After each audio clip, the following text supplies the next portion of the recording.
ازيكم؟ النهارده هنتكلم عن انواع كلاب الماستيف. كلمة ماستيف معناها كلب الضخم. اول ظهور لكلاب الماستيف كان 3000 سنة قبل الميلاد، وكان فصيلته من نوع الملاسس، وده نوع الكلب اللي بيرجع له كل انواع الماستيف اللي احنا هنتكلم عليها النهارده. انواع الماستيف في العموم بتتميز بهدوء طبعها، جسمها الضخم، ولكن بعض منها بيكون اشرس من التاني.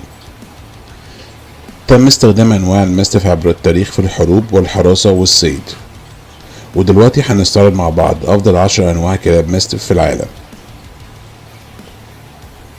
رقم 10، النيابولتان ماستيف، كلب ماستيف ايطالي من اقدم انواع، بيعود تاريخه للحقبة الرومانية، بيتميز بجلده المجعد وشراسته، كلب حراسة ممتاز وتم استخدامه في الحروب.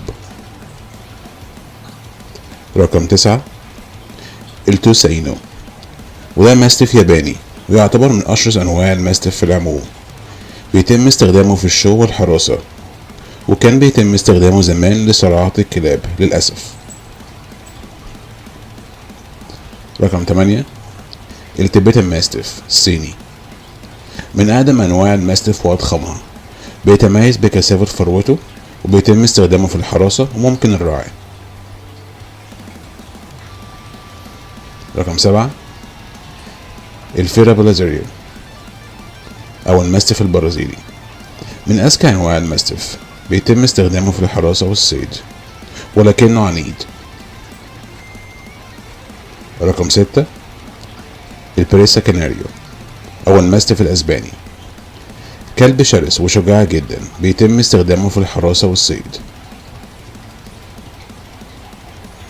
رقم 5، البول ماستيف الإنجليزي، كلب أسرة وحراسة ممتاز، بيتميز بحبه الشديد لصاحبه. رقم 4، البور بويل أو الماستيف الأفريقي، أقوى أنواع الماستيف، بيتم استخدامه في الحراسة والصيد. رقم 3، الكاني كورسو أو الماستيف الإيطالي، كلب حراسة ممتاز وأسرع أنواع الماستيف، بيتميز بشجاعته وولائه لصاحبه وأسرته. رقم 2، الدوجو دي بوردو أو الماستيف الفرنساوي، من أندر أنواع الماستيف، بيتميز بطبعه الهادي وحبه للأسرة، وده بيخليه كلب أسرة وحراسة ممتاز.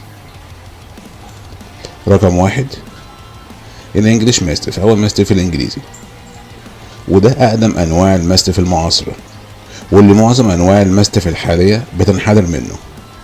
أضخم كلب في العالم، وزنه بيوصل لفوق 100 كيلو، ولكنه بيتميز بطبعه الهادي وحبه للأسرة، كلب حراسة جيد جدا. شكرا للمشاهدة. لو عجبكم الفيديو متنسوش تعملوا لايك سبسكرايب، ولو عايز تعرف تفاصيل اكتر عن كل نوع تقدر تلاقي الفيديو بتاعه على القناة. سلام.